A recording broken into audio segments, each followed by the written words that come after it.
안녕하세요. 오늘은 36번째 날입니다. 오늘은 멀티미디어 쪽 중에서 카메라로 사진을 찍는 방법에 대한 거 하고요. 그 다음에 사진 카메라로 이제 미리 보기 같은 걸 이렇게 보면서 QR코드를 읽는 방법, 그 다음에 QR코드를 어떻게 처리하는지 이런 방법에 대해서 같이 알아보도록 하겠습니다. 자, 처음에 이제 사진 찍기에 대한 거를 보게 될 텐데요. 얘기했던 것처럼 카메라 미리 보기라고 하는 게 사진 찍는 것보다 훨씬 더 중요한 부분입니다. 무슨 얘기냐면 증강현실 같은 데 사용을 할 때는 사진을 찍는 것 자체가 중요한 게 아니라 화면에다가 미리 보기 화면, 자, 하드웨어 카메라로부터 들어오는 영상을 뿌려주는 게 중요한 거죠. 그래서 카메라 미리 보기를 하려고 그러면 우리가 그래픽 쪽에서 했던 것처럼 서피스 뷰라고 하는 게 사용이 된다라고 했죠. 그죠? 그래서 서피스 뷰는 안드로이드의 기본 뷰하고 달라서 이 서피스 뷰라고 하는 게 화면에서 일정 영역을 할당받긴 하는데 그 이외의 다른 부분은 독립적으로 동작하는 부분이 있다 그랬죠. 그죠? 그래서 예를 들어서 서피스 뷰라고 하는 게 메모리에 만들어졌을 때 아니면 사이즈 같은 게 변했을 때 메모리에서 없어졌을 때 이런 것들이 안드로이드의 다른 뷰들 버튼이라든가 텍스트 뷰라든가 이런 뷰들하고 좀 달라서 이 서피스 뷰의 그런 상태를 알려고 그러면 얘한테 독립적으로 물어봐야 된다고 그랬죠. 그래서 그 서피스 뷰라고 하는 건 껍데기에 해당하고 우리가 선택 위주에서 리스트 뷰나 이런 것들을 사용할 때 어댑터라고 하는 게 실제 데이터를 관리하고 그 다음에 각각의 아이템을 위한 뷰를 생성을 하는데 그러면 리스트 뷰는 껍데기가 되는 것처럼 여기서의 서피스 뷰라고 하는 것도 껍데기에 해당한다. 실제 처리하는 건 서피스 홀더가 한다고 그랬죠. 그죠? 그래서 서피스 홀더를 통해서 서피스 뷰의 각각의 상태를 알 수 있다. 그 다음에 이 서피스 홀더라고 하는 게 만약에 카메라 카메라 미리 보기를 이용해서 사진을 찍는다거나 이렇게 사용이 될 때는 지금 보시는 것처럼 카메라라고 하는 하드웨어 카메라가 있으면 이 카메라한테 어떤 동작을 해주세요 라고 해서 컨트롤하는 부분이 있을 거잖아요. 그죠? 그래서 여기 보시면 일단 서피스 홀더의 타입은 항상 카메라에서 여기 있는 것처럼 서피스 타입 푸시 버퍼라고 하는 걸로 설정돼야 된다. 왜냐하면 하드웨어 카메라가 이 서피스 홀더를 통해서 이 서피스를 독점하게 만들어 주거든요. 그래서 이 카메라의 영상을 계속 뿌려주려고 그러면 서피스 홀더는 항상 이 타입으로 만들어 줘야 된다. 그 다음에 카메라가 있으면 카메라라는 객체를 참조한 다음에 set preview display라고 하는 걸 하게 되면 내가 만든 서피스 뷰에다가 이 카메라 영상을 뿌려주는 그 정보를 설정할 수 있겠죠. 그죠? 여기다가 뿌려주세요 라고 그 다음에 스타트 프리뷰라고 하는 걸 하면 그때부터 미리 보기 화면이 뿌려지는 겁니다. 이해되시죠? 그래서 set preview display는 이 서피스 뷰를 카메라한테 알려주는 거고 스타트 프리뷰는 그때부터 미리 보기를 시작을 하는 거가 되겠네요. 그래서 어쨌든 서피스 뷰를 사용한다는 거, 그 다음에 서피스 홀더가 실질적인 제어를 한다는 거, 그 다음에 카메라라고 하는 걸 쓸 때는 카메라를 제어를 단계별로 먼저 서피스 뷰를 설정해 주는 거, 그 다음에 실제 미리 보기를 시작하는 거 이런 것들을 내가 사용을 해야 된다. 이런 메소드를 이용해서 실행을 시켜줘야 된다라고 생각할 수 있을 것 같습니다. 자, 그러면 여러분이 실제 제공되는 프로젝트 중에서 샘플 캡처라고 하는 프로젝트 파일이 있어요. 그래서 이걸 열어보시면 이게 뭐 하는 거냐면 여러분이 자, RES 밑에 일단 레이아웃 밑에 main.xml을 열어보시면 자, XML 파일에서 보시면 이렇게 되어 있습니다. 그죠? 그러면 버튼이 위에 하나 있어요. 버튼이. 그래서 사진 찍어 저장하기라고 하는 버튼이 있고 그 아래쪽에 서피스 뷰라고 하는 게 추가가 돼서 이 서피스 뷰에 카메라 미리 보기 화면이 보일 거예요. 그런 애플리케이션입니다. 그래서 이 버튼을 딱 누르면 사진이 한 장이 딱 찍혀서 앨범 쪽에 저장이 되는 그런 프로젝트가 되겠습니다. 그래서 직접 한번 실행을 해보시면 지금 여기 보시는 것처럼 위에 버튼이 나오고요. 여기에 서피스 뷰가 나와서 여기서 카메라 프리뷰가 돌아가는 걸 보실 수가 있어요. 자, 근데 여기 보면 XML 파일에 서피스 뷰가 없잖아요. 그죠? 그러면 이 프레임 레이아웃이도 된 거가 있고 이 안에다가 서피스 뷰를 채워주나 보다 라고 생각할 수 있겠네요. 코드로 가볼까요? 자, 이번 코드 설명을 주로 하게 될 텐데요.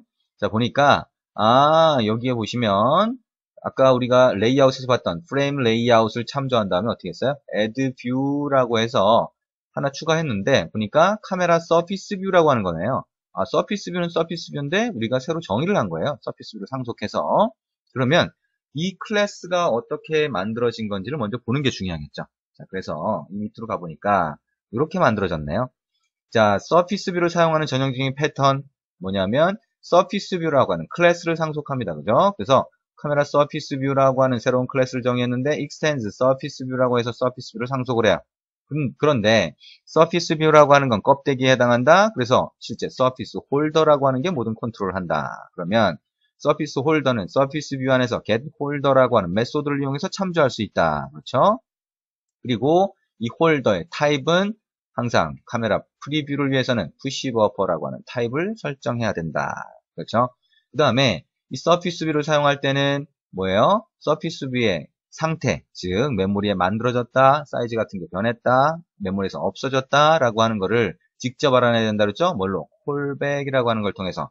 그래서 implement callback을 하게 되면 여기 있는 것처럼 홀더에다가 add callback을 해줄 수 있는데 그렇게 되면 서피스 뷰가 만들어졌는지 created, 그 다음에 사이즈 같은 게 변했는지 changed, 그 다음에 메모리에서 없어졌는지 destroyed라고 하는 메소드를 저 인터페이스, 콜백 인터페이스에 정의된 거를 구현하면 이 메소드가 자동으로 호출이 된다 그랬죠. 네, 호출이 됩니다. 그래서 서피스가 만들어졌을 때 필요한 코드를 여기다 넣고 사이즈 같은 게 변했을 때, 그 다음 메모리에서 없어졌을 때 코드를 여기다 넣으시면 됩니다. 그게 서피스 뷰를 사용하는 전형적인 패턴이라고 했습니다. 그죠? 근데 지금 우리가 하는 거는 서피스 뷰를 이용해서 카메라 미리 보기 화면을 여기다 뿌려주고 싶은 거잖아요. 그죠? 그러면 카메라라고 하는 거를 사용하게 돼요. 자, 이게 하드웨어 카메라입니다. 자, 그러면 서피스 뷰가 메모리에 만들어졌을 때 여기 보니까 카메라.open이라고 있네요. 그죠? 아하, 이때 카메라를 사용하겠다라고 해서 하면 오픈을 하면 카메라 객체를 참조할 수 있는 거네요. 그렇죠? 그 다음에 우리가 서피스 뷰라고 하는 거 위에다가 카메라 미리 보기 그 픽셀을 뿌려줘야 되니까 이 카메라 객체에 set preview 디스플레이를 했네요. 그래서 홀더 객체를 넘겨주니까 이 카메라에 그죠? 카메라 영상이 뿌려질 수 있게 설정을 해준 거예요. 그죠? 카메라에 영상이 뿌려질 수 있게 서피스 뷰를 설정을 해준 거죠. 자, 그 다음에 그걸 홀더 객체로 설정해 준 거지만 그 다음에 서피스 뷰의 사이즈 같은 게 변했을 때 그죠? 얘가 화면상에 보여지기 전에 딱 체인지드라고 하는 게 호출되는데 그때 스타트 프리뷰를 했네요. 그죠? 미리 보기 영상을 뿌려주기 시작한 거예요. 그 다음에 메모리에서 없어졌을 때 디스트로이드가 호출됐을 때 스탑을 해줬고 카메라 객체도 널로 만들어졌습니다. 그렇죠?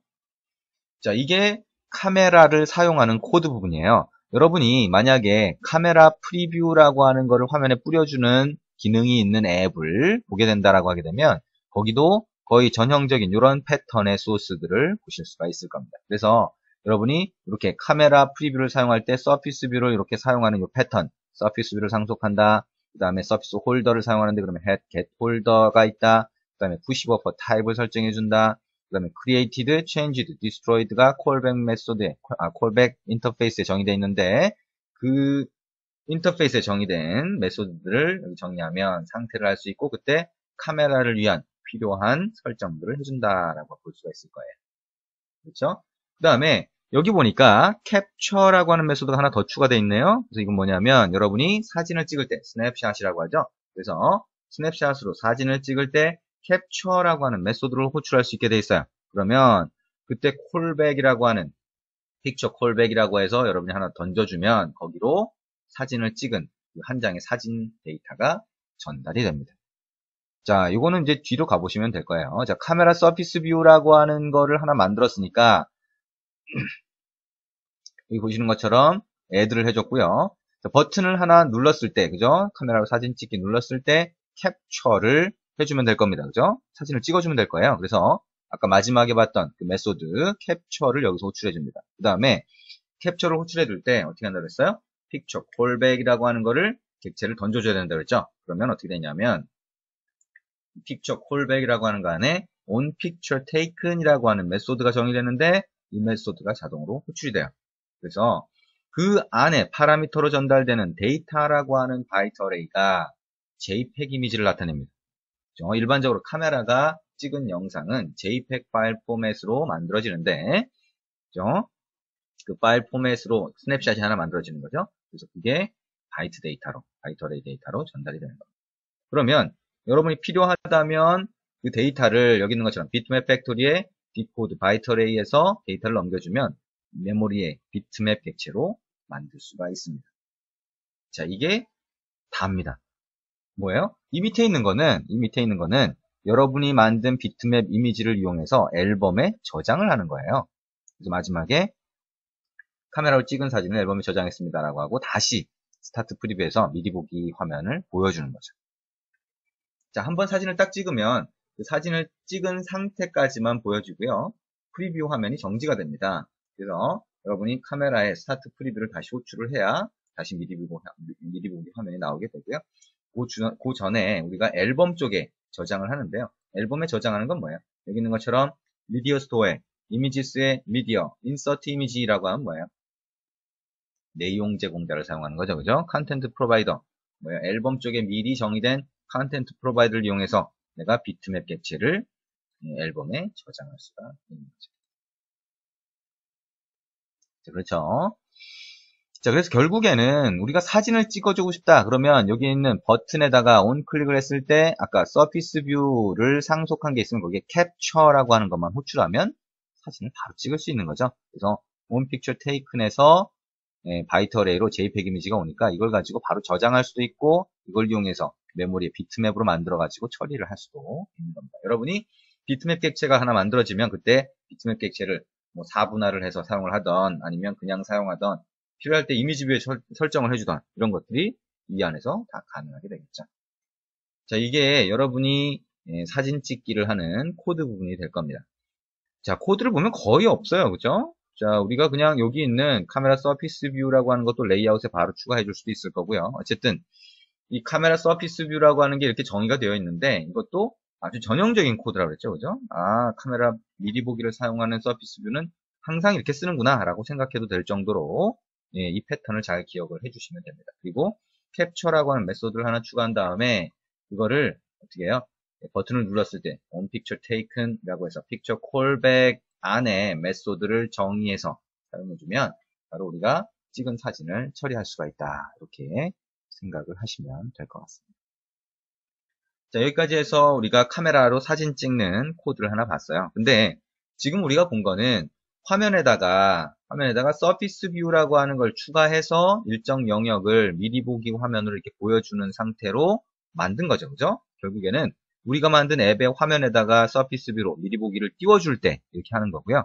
여러분이 인텐트를 써서 웹 브라우저를 바로 띄워줬던 것처럼 어떻게 했어요? HTTP 해가지고 웹사이트 주소를 주면 웹 브라우저가 떴잖아요. 그죠? 그것처럼 인텐트를 이용해서 스타트 액티비티를 해주는데 그때 카메라 단말에 있는 기본 카메라 애플리케이션을 인텐트로 실행시킬 수도 있어요.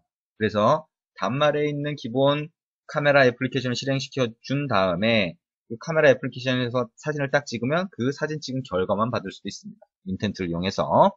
자, 그 방법을 이용하는 것도 있다라고 생각을 해주시면 될 것 같습니다. 사실상 가장 간단한 거는 인텐트를 이용해서 사진을 찍는 게 더 간단해요. 근데 지금 우리가 여기서 일부러 사진을 찍을 때 서피스 뷰를 이용해서 여러분의 앱에 카메라 프리뷰를 뿌려주게 그렇게 만든 다음에 찍은 거는 카메라 프리뷰를 이런 형태로 사용하는 경우가 많기 때문이죠. 그래서 인텐트만 사용해서 카메라만 단순히 사진만 간단히 찍는 거면 인텐트를 이용하는 게 오히려 편할 수 있고요. 지금 여기서 보신 이런 전형적인 패턴, 자, 사진을 찍기 위해서 화면에 프리뷰를 뿌려주는, 그죠? 카메라 영상을 뿌려주는 이 전형적인 패턴에 대해서는 여러분이 잘 기억을 해두시는 게 좋습니다. 자, 여기까지 카메라 프리뷰를 보고요. 그 다음에 사진 찍는 것까지 샘플 프로젝트로 같이 봤습니다. 자, 그 다음에 우리가 QR코드라고 하는 게 있는데요. 자, QR코드. 자, 바코드 리더라고 볼 수 있습니다. 자, 바코드 중에서 요즘에 2차원 바코드 중에서 QR코드가 제일 많이 사용되는 거죠. 그래서 일반적으로는 제품 같은데 또 QR코드 이렇게 들어가 있을 거고 굉장히 다양하게 QR코드가 들어가 있을 겁니다. 그래서 QR코드를 여러분이 읽어서 스마트폰을 쓰시다 보면 QR코드 읽는 앱들이 다 있잖아요. 그래서 그걸 가지고 QR코드를 읽을 수 있는데요. 여러분이 직접 그렇게 QR코드 읽는 기능을 만들어 볼 수가 있어요. 그러면 QR코드를 읽기만 하냐? 아, 우리가 QR코드를 생성을 할 수 있어야지 우리가 원하는 앱을 만들 수 있겠죠. 그죠? 예를 들어서 우리가 포스터를 하나 만들어 놨는데 거기에다가 QR코드를 딱 찍어 놓고 그거를 스마트폰으로 읽으면 좀 더 자세한 정보를 아실 수 있습니다. 라고 해서 그 사이트로 스마트폰에서 접속할 수 있겠죠. 그죠? 자, 그런 기능을 여러분 직접 만들어 보실 수 있어요. 그러면 포스터를 만들 때 일단 QR코드를 만들어내야 되잖아요. 그래서 QR코드 만들어내는 그런 사이트들도 여러 개가 있지만, 자, 여기 보시는 것처럼 이 사이트에 들어가시면 안드로이드를 위한 QR코드 제너레이터가 있어요. 꼭 안드로이드를 위한 건 아니지만 어쨌든 안드로이드에서 QR코드 제공을 해주면서, 기능 제공을 해주면서 만들어낼 수 있는 기능을 이 사이트에서 제공을 합니다. 자, 웹브라우저를 한번 열어볼까요? 자, 여기 있는 것처럼 G싱이라고 해서 ZXING로 시작하는 이 사이트를 입력을 하시면 이런 페이지가 나옵니다. 아, 입력란이 많죠? 네, 좀 간단하게 바꿔볼게요. 자, 여기 선택을 하시면 컨텐츠 텍스트 타입으로 한번 입력하는 걸 하면 아주 간단하게 바뀝니다. 그럼 여기다가 여러분이 원하는 데이터를 넣어보세요. 자, 예를 들면 http 땡땡 따따따 android town.org라고 했다면, 그러면 여기는 generate라고 하는 버튼이 있어요. 마지막에 이걸 딱 눌러보면 이렇게 QR코드가 만들어집니다. QR코드가 너무 커요? 아하, 여기 있는 바코드 사이즈의 미디엄 제너레이트, 작아지죠. 그죠? 그래서 요 이미지를 여러분이 그대로 포스터 같은 데 갖다 넣고 프린트를 하시면 스마트폰은 다 읽을 수 있어요. 심지어는 화면에 보이는 이거를 그대로 읽을 수도 있습니다. 자, 그러면 일단 이제 만드는 거는 이런 방법으로 만들면 쉽게 되겠네요. 그죠? 그래서 이렇게 만들었다라고 보면 그 다음에 이제 읽는 게 필요하게 될 겁니다. 그러면 우리가 사진 찍기 기능에서 봤던 그런 방식이 아니라 아까 추가로 얘기했었죠. 그죠? 사진 찍기를 위해서 미리 보기를 앱에 바로 뿌려줄 수도 있겠지만, 그게 아니라 인텐트를 이용해서 단말에 있는 기본 카메라 애플리케이션을 띄울 수 있었던 것처럼 우리가 여기 있는 G싱이라고 하는 요 라이브러리를 이용해서 만든 앱이 있어요. 그게 이미 마켓에 올라가 있습니다. 그래서 이미 바코드 리더 애플리케이션이 이걸 포함해서 여러 개가 있을 거예요. 그러면 바코드 리더 애플리케이션 기존에 있는 걸 이용해서 띄워주고, 그렇죠? 거기서 바코드를 읽으면 그 결과값만 받는 그런 예제가 프로젝트 예제로 프로젝트 파일로 제공이 됩니다. 자, 그러면 한번 볼까요? 자, 샘플 바코드 스캐너라고 하는 프로젝트를 임포트해서 한번 보도록 하겠습니다. 자, 그 프로젝트를 열어서 main.xml을 한번 먼저 열어보도록 하겠습니다. 자, 그걸 열어보니까 자, 버튼이 위에 하나 있네요. 그죠? 자, 버튼이 하나 있고 바코드 스캔이라고 돼 있어요. 그 다음에 그 밑에 보니까 스크롤 바가 들어가 있는 텍스트 뷰가 하나 있네요. 아하, 그러면 이 버튼을 눌렀을 때 바코드 스캔이 되고 그 스캔된 결과값이 텍스트 뷰에 뿌려지는 대충 이런 형태라고 짐작할 수가 있을 겁니다. 자, 그럼 코드를 보고 어떻게 기능이 동작하는지 한번 보도록 하겠습니다.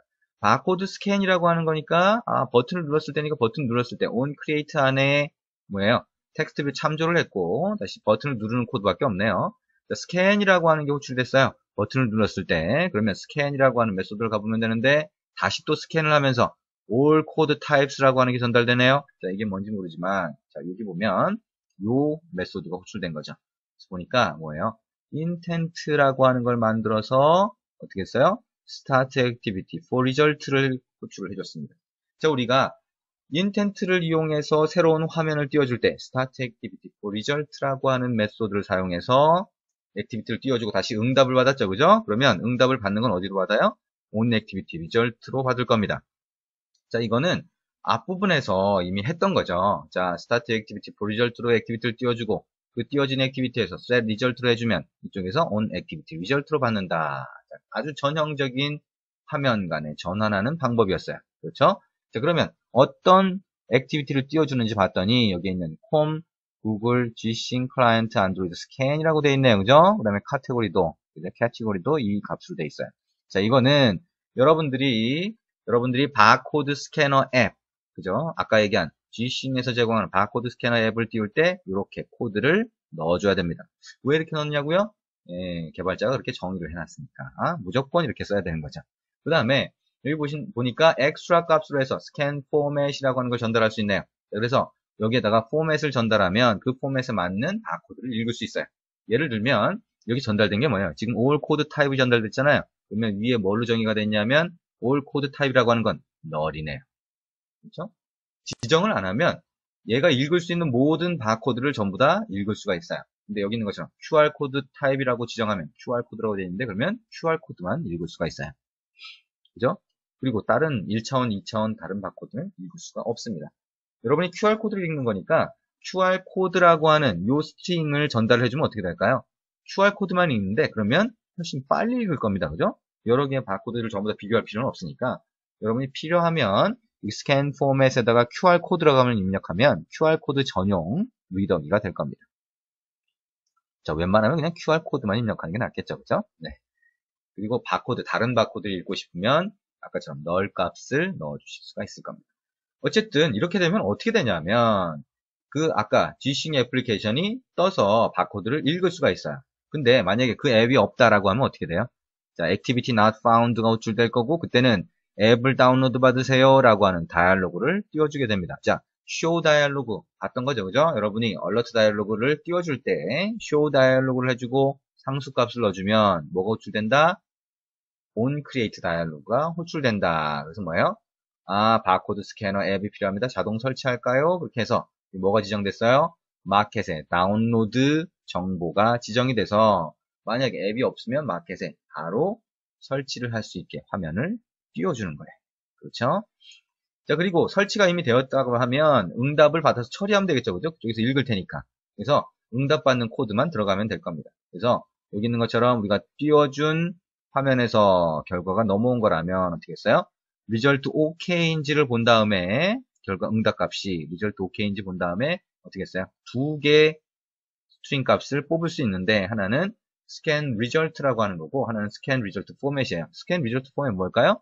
QR코드 타입인지 다른 타입인지를 알 수 있는 거겠죠. 이건 아마 QR코드를 읽으면 QR코드라고 하는 타입으로 나오겠죠. 그 다음에 scan result가 우리가 아까 입력한 예를 들면 androidtown.org 뭐 이런 그 QR코드 값이 되겠죠. 그래서 그거를 텍스트뷰에 뿌려줍니다. 자, 그렇죠? 네, 그리고 요 밑에 보시면 자 만약에 그 값이 HTTP로 시작하면 뭐예요?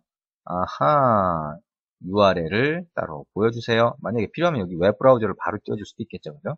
자, 이런 형태로 결과값을 처리할 수가 있습니다. 자, 여러분이 이거를 여러분 단말에 실제 올려서 아까 G싱이라고 하는 거를 마켓에서 검색해 보시면 돼요. 그래서 안드로이드 마켓에서 ZXING 검색을 해보시면 기본적인 바코드 리더 앱이 검색이 될 겁니다. 그걸 설치하신 다음에 이 앱을 실행해서 버튼을 눌러보면 그 앱이 딱 뜨면서 아까 바코드 리더 앱이 뜨면서 QR코드를 읽을 수 있고요. 뭐 어떤 걸 읽어야 돼요? 자, 아까 우리가 웹 브라우저에서 만들었던 이걸 읽으면 되겠죠. 화면에 대고 그냥 읽으실 수 있어요. 그래서 읽으면 여러분의 앱으로 다시 결과값만 돌아와서 뿌려지게 될 겁니다. 자, 그래서 그렇게 실행해 보면 어떻게 돼요? 자, 여기 보시는 이런 실행 화면을 보실 수가 있습니다. 말씀드린 것처럼 버튼 눌렀죠? 그 다음에 이게 G싱 애플리케이션이에요. 그래서 맞나요? 네. 이걸 그대로 읽은 거죠. 그죠? G싱 애플리케이션에서. 그대로 읽어서 예, 그 URL이 어떻게 됐어요? 여기 있는 것처럼 요 밑에 값으로 뿌려진 거죠. 그죠? 요거는 내 앱이고, 그죠? 여러분이 직접 만든 앱이고, 요거는 G싱 애플리케이션 앱이 됩니다. 여러분이 마켓에서 다운로드 받으면 되겠죠? 자, 이렇게 바코드, 특히 QR코드라고 하는 거를 여러분 직접 만들어 봤고요. 그거를 읽어서 처리를 해봤습니다. 근데 읽어서 처리를 하는 게 이 바코드 리더 앱을 직접 만드는 게 아니라 이미 만들어진 앱을 액티비티만 띄워서 다시 그 결과값만 받아서 처리하는 방법으로 해봤습니다. 만약에 여러분이 필요하면 이걸 직접 우리가 카메라 사진 찍기, 카메라 프리뷰를 이용해서 사진 찍기 할 때 프리뷰 화면을 여러분의 앱 안에다가 직접 넣은 것처럼 바코드 리더 기능을 여러분의 앱 안에 직접 넣을 수도 있어요. 예, 그러면 별도의 앱을 또 설치하지 않아도 되겠죠, 그죠? 여러분의 앱만 설치하면 될 거예요. 근데 그러려면 여러분이 아까 G싱 사이트 안에서 사이트로 가보시면 소스 코드가 그대로 다 있습니다. 그래서 그 소스 코드를 받아서 필요한 부분을 수정한 다음에 여러분의 앱 안으로 집어넣으시면 돼요. 그러면 거기에는 어떤 코드가 있을까요? 바코드 리더기도 결국에는 카메라 프리뷰를 쓰잖아요. 그러면 여러분이 조금 아까 전에 봤던 사진 찍기를 위해서 서피스 뷰를 사용해서 카메라 프리뷰 화면을 봤던 것처럼, 그죠? 미리 보기 화면을 봤던 것처럼 그 코드가 그대로 들어가 있겠죠. 그렇죠? 그리고 그 코드가 그대로 들어가 있으면서 필요한 기능들, 이 바코드를 읽는 기능들이 모듈 형태로 들어가 있습니다. 그래서 여러분이 필요하면 직접 추가해서 쓸 수 있고요. 약간씩 코드만 변경을 하면, 추가하기 위한 코드만 변경하면 그대로 그 기능을 쓰실 수 있어요. 근데 물론 여러분이 카메라 프리뷰를 위해서 서피스 뷰를 사용하는 패턴과 그 다음에 이 카메라 프리뷰를 위해서 구성된 소스들의 구성 방식은 이해를 해야 되겠죠. 예, 하면 직접 사용을 하실 수가 있습니다. 자, 그래서 오늘 그 카메라 프리뷰를 보면서 사진을 찍는 방법과 인텐트를 이용해서 바코드 리더기, 자, QR코드 리더기를 끼워서 QR코드 읽는 그 방법에 대해서 같이 해봤습니다. 자, 멀티미디어에 대해서 우리가 음성 녹음, 음성 재생, 그 다음에 음악 파일 재생, 그 다음에 동영상 플레이, 그 다음에 동영상 녹화, 그 다음에 사진 찍는 거, 그 다음에 마지막으로 바코드 리더, QR코드 리더로 읽는 것까지 같이 해봤습니다. 자, 멀티미디어 쪽 굉장히 재밌죠? 예, 실제 여러분이 단말에 실행을 해봐야 재밌습니다. 코드만 가지고 보면 재미가 없겠죠? 근데 코드 자체가 지금 보신 것처럼 그렇게 많지 않다는 것을 아실 수가 있을 겁니다. 여러분이 앱을 만드실 때 멀티미디어 기능을 같이 넣으면 굉장히 액티브한, 그렇죠? 다이나믹한 그런 앱을 만들 수가 있습니다. 많은 경우에 이 멀티미디어 기능을 많이 활용할 수 있게 그렇게 자꾸 생각을 하시면 좋을 것 같습니다. 수고하셨습니다.